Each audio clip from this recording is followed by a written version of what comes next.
You're listening to The Partially Examined Life, a podcast by some guys who at one point set on doing philosophy for a living, but then thought better of it. Our question for episode 384 is, what is there? And we read the introduction plus chapters 1, 2, and 4 of Grant Harman's 2018 book, Object-Oriented Ontology, A New Theory of Everything. For more information about the text and the podcast, please see partiallyexaminedlife.com. This is Mark Linsenmeyer, ontographically self-presenting in Madison, Wisconsin. This is Seth Paskin, mediated locally in Austin, Texas. This is Wes Alwan, a mid to large-sized object who is not reducible to his parts or his whereabouts in Cambridge, Massachusetts. This is Dylan Casey, pentamining in Madison, Wisconsin. Pentamining? Was this a... Wait, there's dual mining, undermining, overmining. And pantomiming? Pantomiming. I said pentamining. Oh, okay. I bullshitted mine as well. There's no ontographic chart. There's no ontographic self-presentation. That is pure nonsense. There's some interesting terminology in here. This man who went to St. John's, right? Yeah, he's a senior when I was a freshman. Yes, he's what we could have been doing.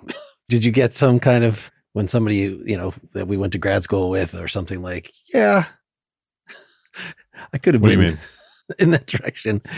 He'd been much recommended to us. No, I'm pretty happy where I am, but I did notice reading I had forgot he went to St. John's, and I think I told you guys, I just saw all the typical St. John's tropes and references, and I'm like, oh, okay, this guy goes to St. John's. And I looked at his Wikipedia pages, or went to St. John's. Yeah. And we are scheduled to actually speak to him next episode about his newest book, but we wanted first to cover his more famous book, which, is quite recent. It's one of the most recent books that we've done. But he's been thinking about this. I think this really goes all the way back to his first book, 2002's Tool Being Heidegger and the Metaphysics of Objects. So that should tell a little bit about where he's coming from. But I thought, just with his presentation, at least given that he's going to be writing some pretty bizarre stuff, it's admirably clear. This is, so this is his umpteenth presentation of this topic, and he really tries to make it accessible to new philosophy readers. And even though there's lots of sort of little secondary literature on Bruno Latour and Jose Ortega y Gasset and several other people, it's usually presented in a way that you don't have to know anything about them. It was only when he got to, I don't know, I dispute some of his readings, let's put it that way, when he's talking about Husserl and Heidegger. Yeah, any initial reactions, summaries? I think he would say he's a continental philosopher, right? Or maybe he wouldn't classify himself either way. He says as much later at the end of part what we read. Yeah, so at the very least, he's coming out of the continental tradition, but the way it reads, right, it doesn't have the same kinds of flourishes or maybe obscurity as some continental readings might, which I'm not, for better and for worse, right? And likewise, so in a way it makes some grand claims. It's a theory, and it reminds me of more like the theorizing of early modern philosophy or the German idealists, and that there are some big ideas in here. But when those, even the early moderns and the idealists, when they wrote, right, you sort of got a sense of the kind of grandeur of what they were doing. But here, there's a kind of plainness and modesty, even though some of the ideas are quite speculative.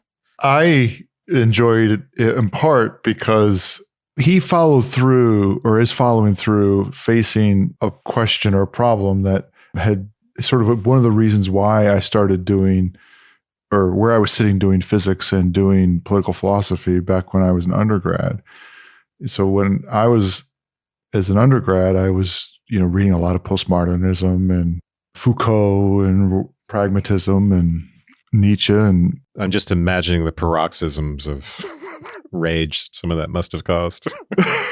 Well, so I read about a lot of that. And then I was also doing a lot of physics, especially for my last 3 years. And in my 5th year, I was doing a Hegel seminar and a graduate quantum mechanics. So I had this kind of bifurcation that was going on. And what I found was that the postmodernists had something right about the fact, that there's something incomplete or overstated about the claims of science. even from and then you could see this even when you were doing science, that, there's this kind of revisions going on and stuff like that. There's something to the notion that there is both a narrative that's involved, and even the account of how a scientist does science isn't scientific. Like the judgments that a scientist uses to decide whether or not a theory is good or not, or what kinds of objects there are in the world, that's not scientific, strictly speaking. You don't have a law for what the objects are in the world. You don't have a law that gets you electrons. It's a different kind of judgment involved. So there's something right about that. On the other hand, they just completely didn't engage with taking seriously both the claims and the practical success about accounting for reality in some way. So you have these like extraordinary flourishes. This would get to what Wes is saying about what might make me really irritated, is that they would, a postmodernist would say something like, well, it's all just a text. It's a Derrida thing. And I met Rorty, who was in this weird position of being a pragmatist and a postmodernist, but not exactly. And he would say things like that. And I asked him personally, do you really think that all of science is just more literature? And he just said yes. It didn't engage the question with me at all. And so I found myself in this position where there's something to the notion of recognition of metaphor and aesthetics and the fungibility of ideas in science. But there's also this in philosophy, especially in the postmodernist stuff that I was reading, frankly just didn't even engage seriously with the notion that you have a world in front of you that you actually interact with in ways that are much more palpable and quantitative and real than they were engaging in. And I felt like in reading this, that that's right where he is. He's right in the middle of that question. I mean, Rorty's an interesting comparison just because he was familiar with the Continentals, but he still writes in a clear, nice way. In some way, I was comparing this to the John Searle book that we read as sort of a counter to that. So John Searle, when we spoke to him, was saying that, all of so-called modern philosophy and thinking, all we have in contact with is our own ideas, representations of things, and we never actually come in contact with the things. That's all just ridiculous. I want to be more commonsensical than that. And this is also an attempt to be more commonsensical in a certain way, more true to of course there are objective objects in the world that have nothing, that are mind independent, that would be there whether any humans were living on Earth or not. Of course, but denying that central Searlean claim that we have actual contact with them. So he wants to actually bite the bullet and take a Kantian position explicitly that what we experience are a world of phenomena, sensory objects, he calls them, but when we're actually talking about, I guess this is a point of ambiguity, we're getting into it. When we're talking about a physical object in the world, right? This is something that's going to be in his ontology. So he's arguing in favor of common sense against somebody that says, well, no, they're really only molecules or atoms, and the macro objects can be reduced to atoms. Strings. Yes, they can be reduced to strings, or that table is just a social construct. We should just treat it as a functional object. We should only think of something as the sum of its relations to everything else in the universe. He's going to say both those things are crazy. I just want to actually talk about objects, but that introduces, as with Kant, a skepticism that objects are objectively there in the world. Well, what is it? We have illusions. We only perceive sides of objects. We only perceive parts of objects. And so he wants to create this slice that a lot of continental philosophers, every single one after Kant, starting with Hegel, he's reading Heidegger as a return to Kant on this. They really wanted to get rid of this idea that we have no contact with the actual world that we talk about. When I'm talking about the table, I'm talking about the real physical object that would be there, whether any humans, well, obviously we built the table, but so a rock, whatever, that it's entirely independent of people. So I agree somewhat with a little bit of everything's been said. There's a kind of audacity to the approach and the claim. There's a clarity to the way it's written. There's an openness to referencing all different sorts of figures, but there's also a little bit of, it feels a little dilettantish at times, kind of bouncing around from thing to thing. So, it started off And when you hear object-oriented ontology, at least I have a particular thing that is brought to mind. I think of Whitehead.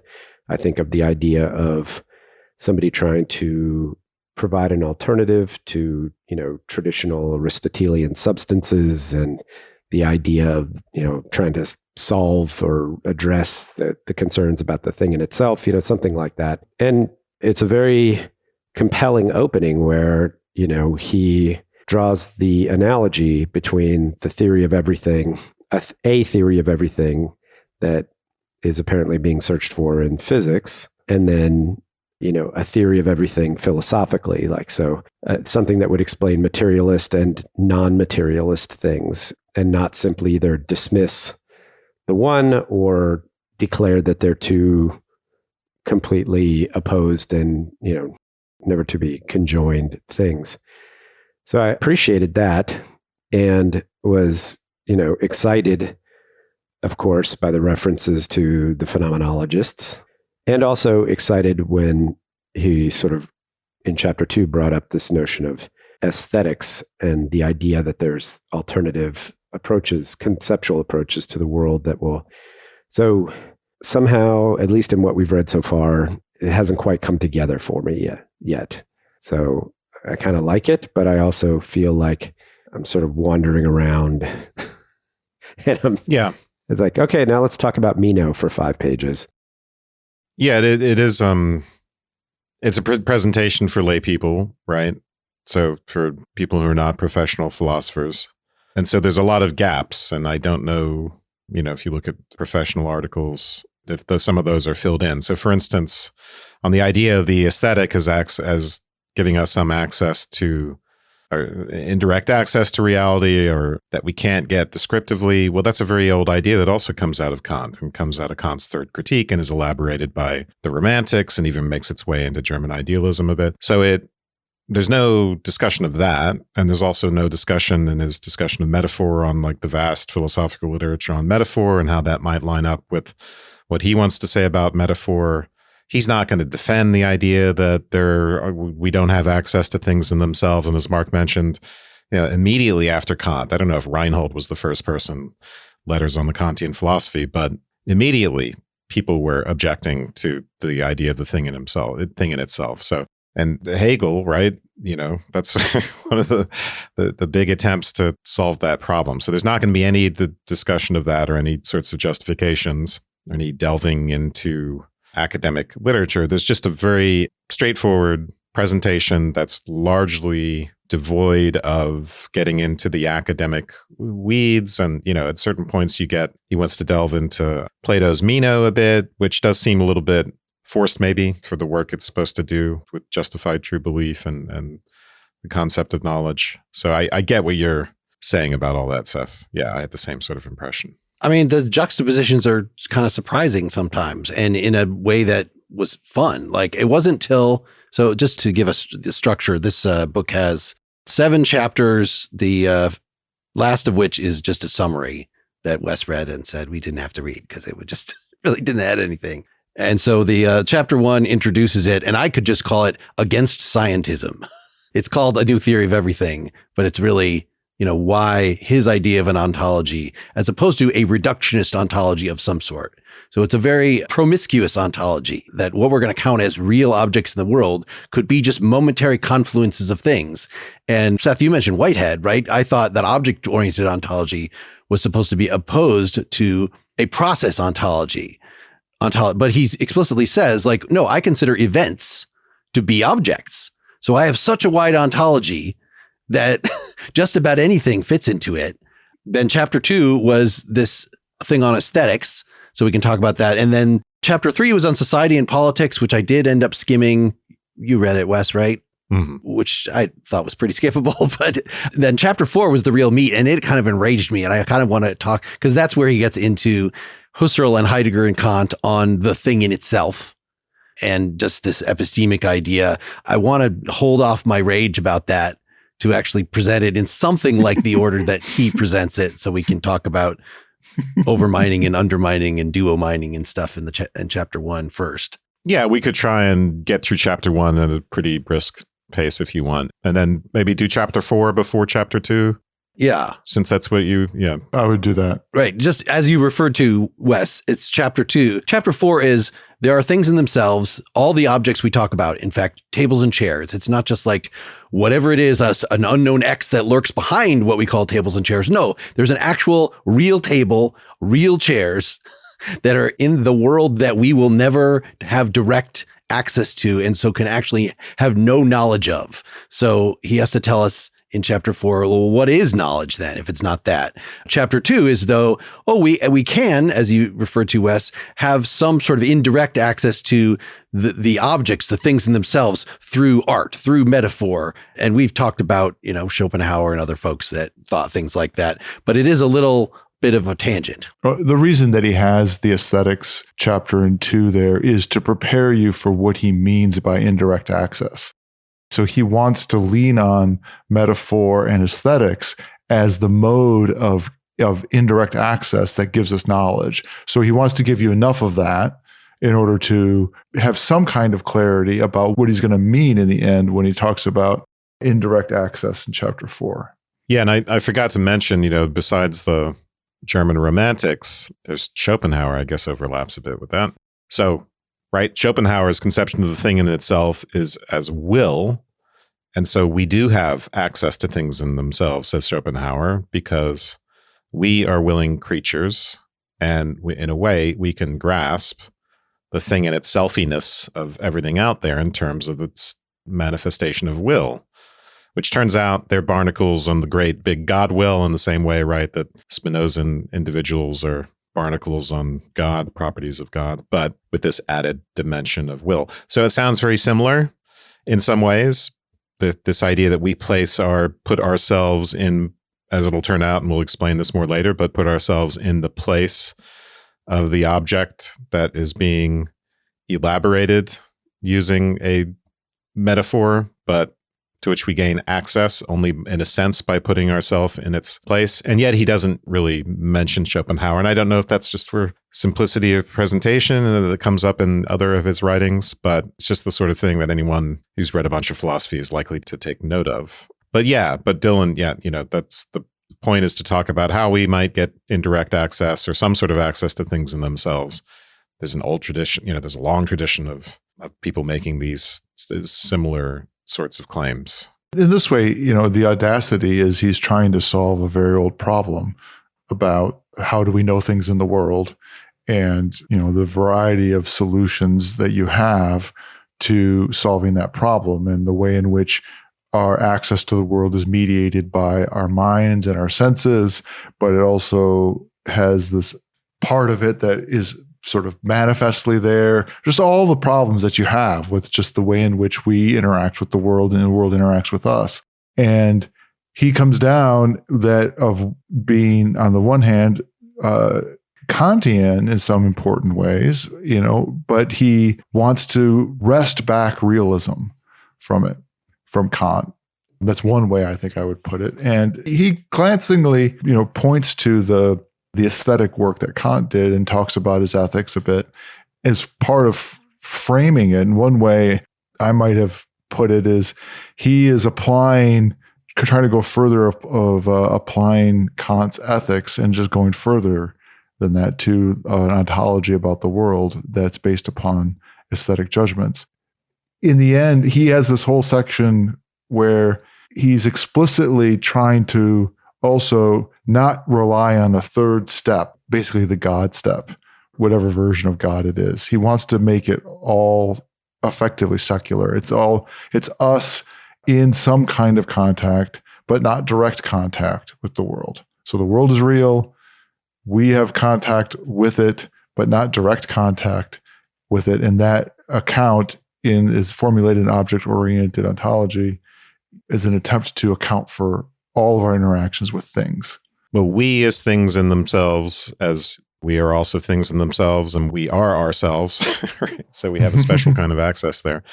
But we stand in a sense. Yep. We substitute ourselves in for the object out there to which we can't have direct access. And that, it does sound a little bit like Right. So we do that instead of making this appeal to God, we make the appeal to the self, right? But that's just one of the metaphysical objects. You're just shifting the burden from one metaphysical object to another. And so I'm not sure it's all that different than God, right? And God and the consciousness come together in the German idealists. So I think Mark is worried that we're getting a little bit too fuzzy and vague here. I mean, this is really mysterious when he brings it up in chapter 1 and says, look, I'll explain in chapter 4. So we're just following him in throwing these things more or less out there, right? We had this idea that we discussed in our Malebranche episode. And then actually you could see like, okay, maybe this is even in Descartes of occasionalism. So that's what Dylan was referring to, is that you would think that if you want to really have an objective account of the world, you're a Randian objectivist, then you don't say causality is in our head. You say causality is really in the world.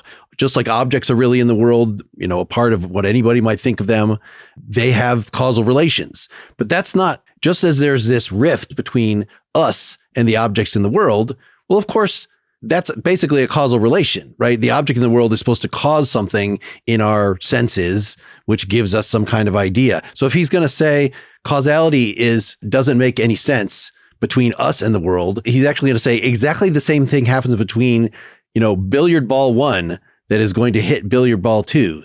Those are both things in themselves, and they cannot come in contact.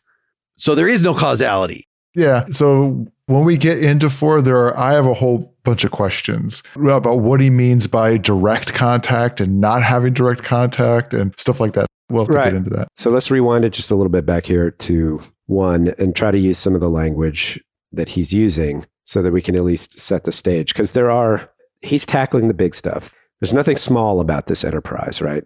So part of what he's talking about is that we figured out over the last 400 years or so that our epistemological relationship to the world is one of knowledge. And that knowledge is of qualities or attributes we experience, and we come to get knowledge of objects in the world through their attributes or qualities, right?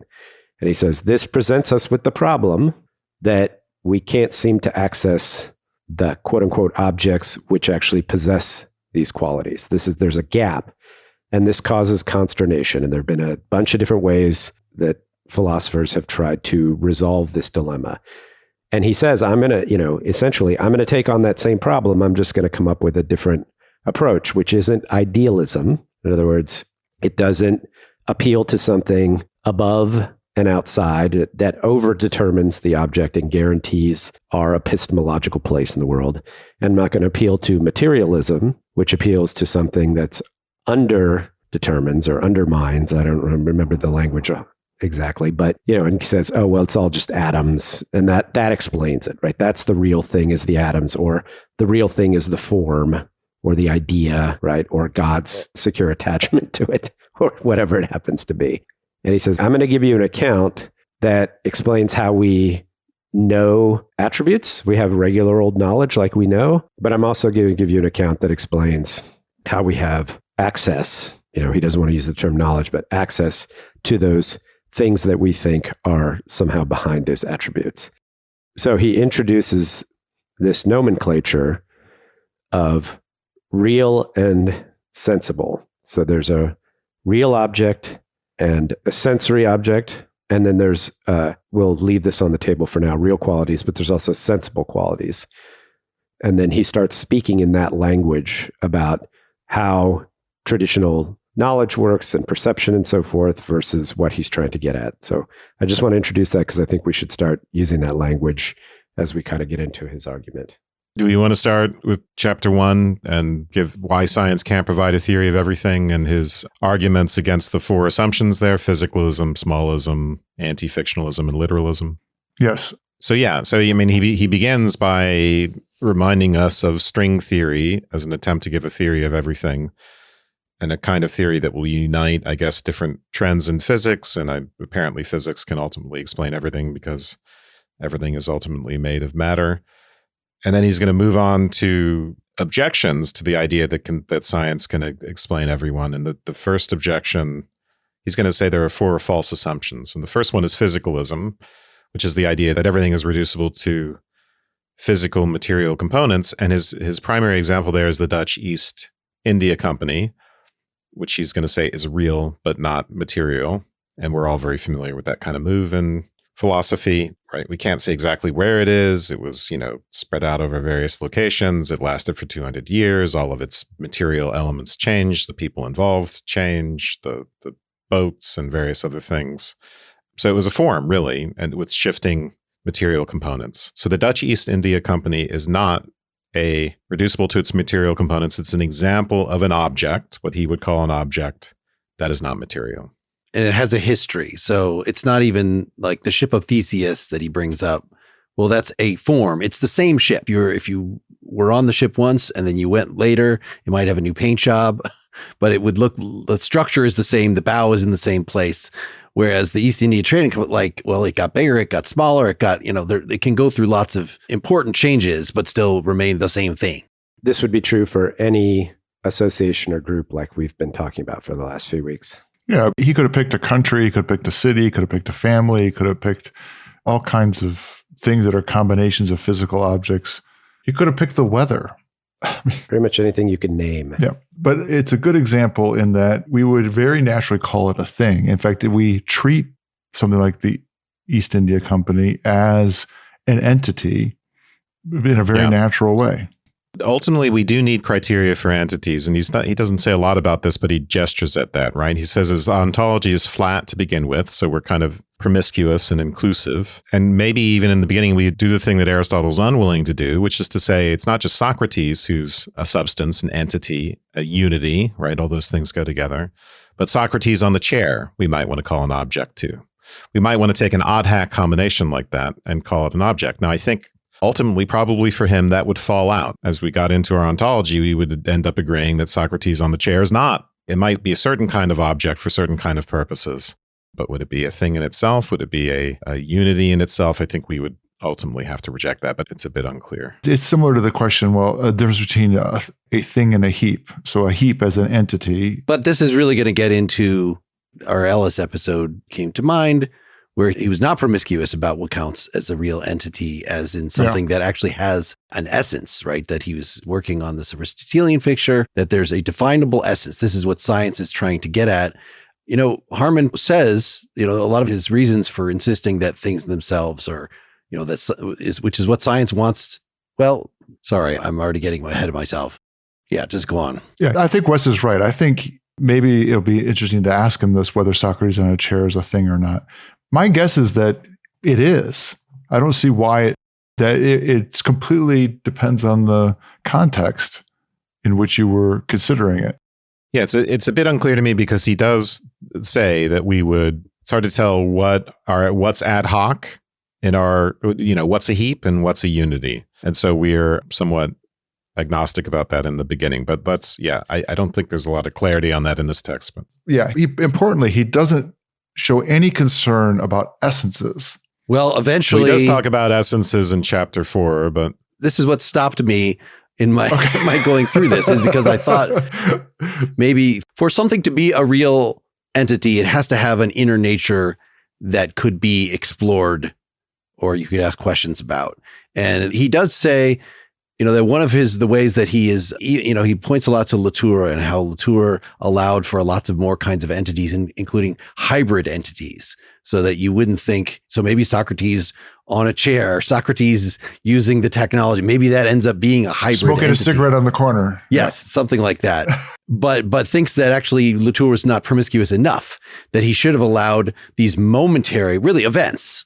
So Socrates, in the act of right now sitting on the chair, maybe that is actually something that we could analyze it. We could make a metaphor about it. We could talk about, and importantly, like the collision, like he actually uses this example, the collision between two airplanes in the air. So, the collision between Socrates' butt and the chair that could create a temporary entity, right? The collision which then goes away, right? That entity only lasts for a second, but it then, has grave effects on the component parts. Mm-hmm. Yeah, pretty grave if you're in the planes.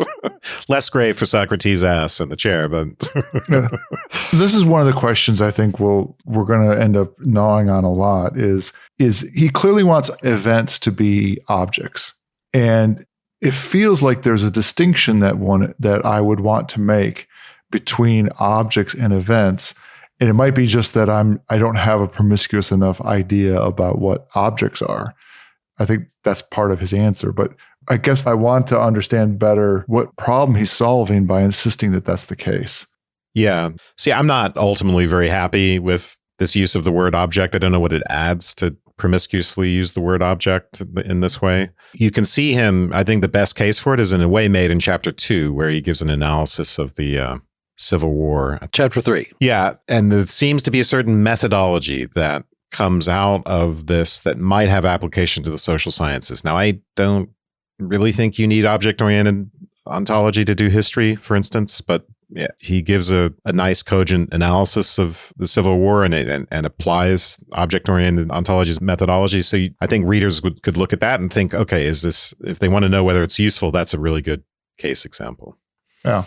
To me, he's trying to get rid of the problem between being and becoming by having events be things. So it allows for the full dynamicness. And so Aristotle had did it in a different way, right? He has things have their own nature, and part of their nature is becoming the thing that they are. Yeah, there is no entity without dynamism for Aristotle. That's right. What we see is static, and what seems to be at rest, the substance, the entity, is driven by some underlying dynamic thing. It's driven by circular motion, essentially, because just as an atom, right? The thing that keeps the atom being the atom is, even though it's all motion, is that there's a circle in a sense. It may not really look like a solar system, but something like that. Yeah. So that's what I was constantly reminded of Aristotle when I was reading what he's doing for this reason. Yeah. Well, so this is why I thought of Whitehead, right? So if you're saying, how do we explain the eternal, persistent, unchanging object, or how do we explain change in that eternal, persisting, you can say, oh, well, there aren't things, there are only events. Everything is becoming. That's one way to do it. There's nothing eternal. Yep. And the other way is to say, oh, well, becoming is part of the thing. It's not, our conception of the thing. So you can change how you think about objects, or you can say, well, we don't have objects. We only have something else, like, what we call events. But I remember about 20 minutes ago when we kicked off on this, somebody said we should talk about those 4 things that he says he's... So we have the second one now. Yeah. So I think, with this remaining 20 minutes, there's a possibility we'll get to these 3 other things, and then we could explain overmining and undermining. And I think that would be the essence, if there are essences of the essence of the chapter. So Smallism, right, is this prejudice that everything that exists must be basic and simple, and that you kind of drill down to get that, right? You decompose things, you do mereology and decompose things into their parts, and ultimately you may get atoms or strings or whatever. But all the idea is that all the properties of mid and large sized objects, at the macro level that we experience in our daily life, are reducible to this other realm of tiny, simpler things. And he's going to want to make the claim, again, something we've seen many times on this show, that actually these emergent properties that appear when smaller objects are joined together, it's perhaps the case that you could predict them from the, what's going on at the micro level, but they have unique properties of their own. And that, in other words, the whole is more than the sum of the parts. Exactly.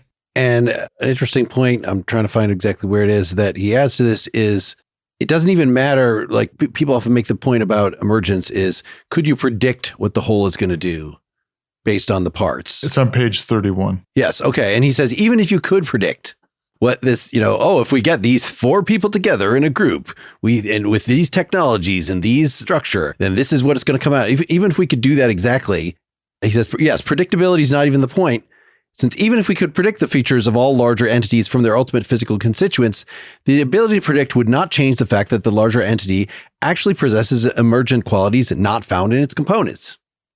So there you go. Right. So we can do this with carbon and organic compounds, right? We can often predict macro properties from features of carbon and the way it's combined with other elements. Although I do have a quibble with him on that, but I'm not going to go there. But it doesn't change the fact that, right, whether or not we can predict doesn't change the fact that there are such emergent properties. And it's, right, emergence, the joint, the kind of properties that occur of the compound are not themselves found in the components. So each layer, right, there's a sense in which it's not entirely reducible to the other layer. So if we want to talk about biology and evolution, for instance, we couldn't just translate that and all into talk about atoms. There's something that would be lost if we just did that translation, if we tried to translate everything into atom talk or string talk. And even you've given the example before from Lucretius, atoms aren't colored, right? Color is an emergent property when you get a bunch of atoms together. Now I'm bringing in an observer there, right? So this raises an issue of, is there any sort of primary, secondary quality distinction, right? Primary qualities, space, are supposed to be more central ontologically than secondary qualities. It seems like he has to say that green is it's still a property, but it is a real thing. It is an entity because, the same green, if I have a green bag, you might see it differently in different lighting conditions. If you squint your eye, if you are colorblind, whatever. So there actually is a real color that this thing has. He's not going to be able to rule that out just based on, well, you don't have colors till you have, light plus an observer plus, it's okay. It can be a hybrid like that. Yeah, the distinction here is between epistemological and ontological emergence, which he doesn't bring up, right? Ontological emergence would be, there are colors that are emergent upon the properties of light and things like that. And it's not just a matter of our eyes, the way things affect our eyes.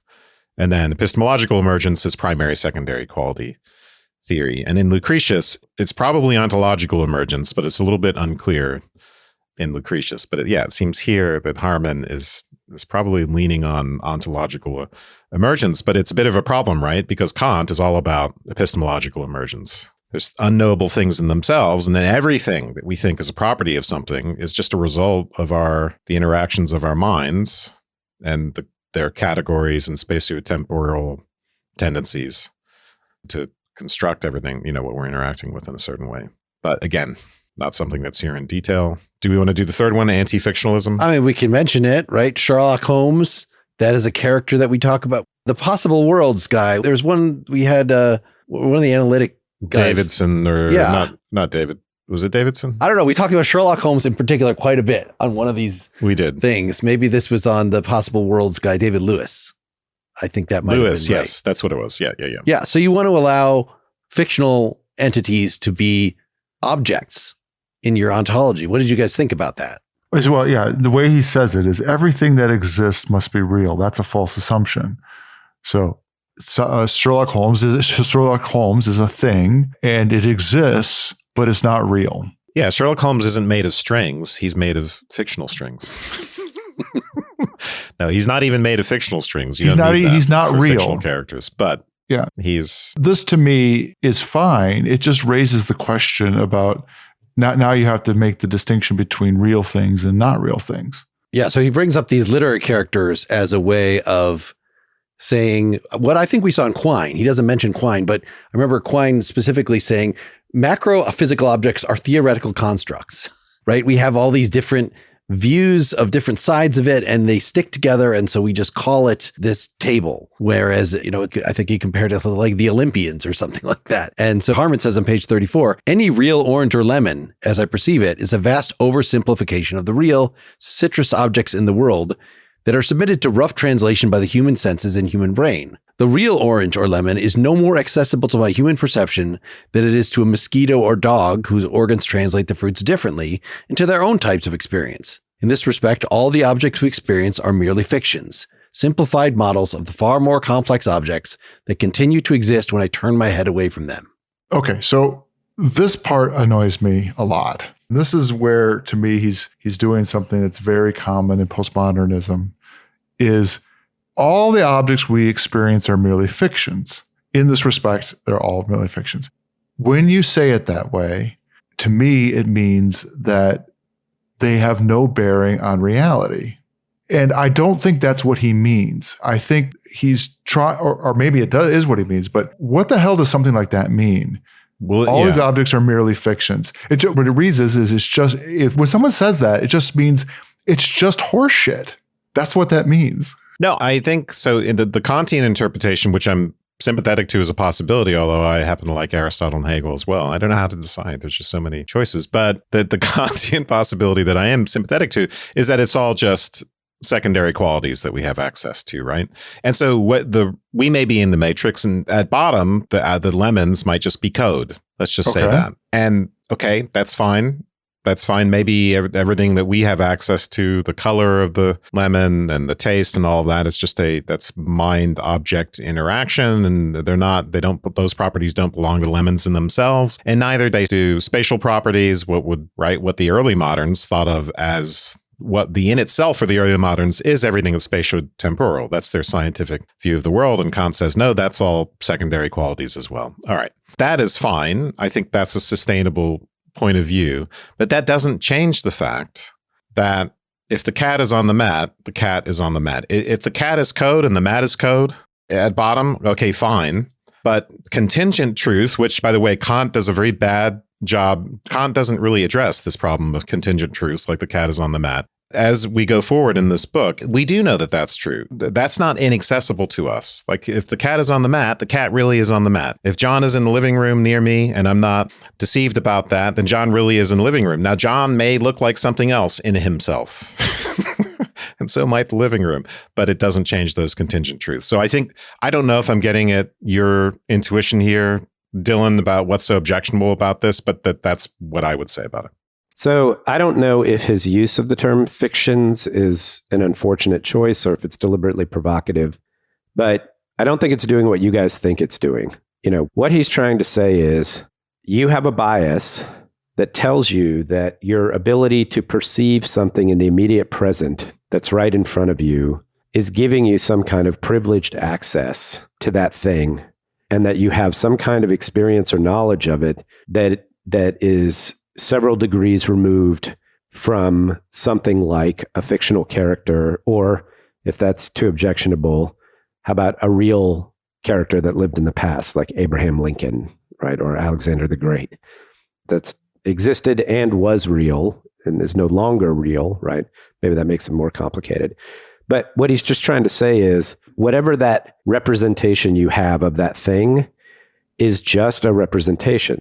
I think that's all he's saying. He's not saying that it's fictional. That's the Kantian position. All we have are the appearances. All we have are secondary qualities. He's telling us over and over again he's a Kantian, and fiction is his way of saying appearance. Well, Sorry, then Dylan is concerned with something else. Here's my objection. It's in the second part of his sentence. All the objects we experience are merely fictions, simplified objects of a far more complex objects that continue to exist when I turn my head away from them. Simplified models are not fictions. They might be partial information, but they're not fictions in that if I am making a model that is not a fiction, I am describing something, maybe partially, but that about which I can make decisions about the world, about things that will actually affect me. I might have a simplified model about how gravity works, but I'm going to use that to keep me from jumping out a fucking window. That's a dramatic version of my cat is on the mat example. Well, and he ends up agreeing, right? He says this very provocative thing at the very beginning, page 6, no one is actually in possession of knowledge or truth. And so strictly speaking, that's going to be the case, but we have a lot to go on. We have contact with reality is what he's going to say. So we've opened the Pandora's box. Let's start our part 2, engaging directly what he has to say about these things in themselves, which is what we've just opened with this last quote. But I think we should shut down and give ourselves a few minutes to recover. We don't want to do literalism before we get off here. Just do the fourth assumption really quick, 5 minutes. And then I think we will have to start part 2 with that. I don't think much is going to make sense if we don't do undermining and overmining first. But anyway, literalism, right? He wants to object to the assumption that everything that exists must be able to be stated in literal propositional language. So the thing that he brings up is Dennett's form of literalism where there is no qualia. So wine, right? The taste of wine can be adequately expressed by a chemical assay, like our subjective sense of what the wine tastes like doesn't actually add anything. That's some kind of delusion or illusion. And he wants to say that even the chemical assay doesn't do justice to the chemical physical structure of wine. There's something in reality is always withdrawn or veiled rather than directly accessible.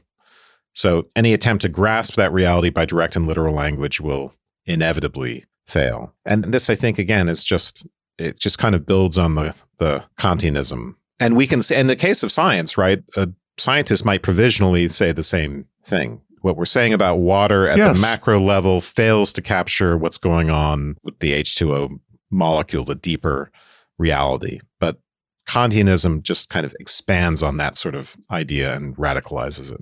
Yeah, you stopped your quote right at the end on page 38 of that section, where he summarizes, he says, in a sense, this point by Heidegger, which he was referring to about things not being directly accessible, merely developed Aristotle's ancient claim in his metaphysics that individual things cannot be defined, since things are always concrete while definitions are made of universals. That, I think, is a really great point, right? That, an account in science, for instance, it's intrinsically expected to be universal, right? And so in this way, the world, the things are concrete, and the world is always bigger than the account that you're going to make of it, of the definition you're going to make of it. And that's something that he's going to hold precious.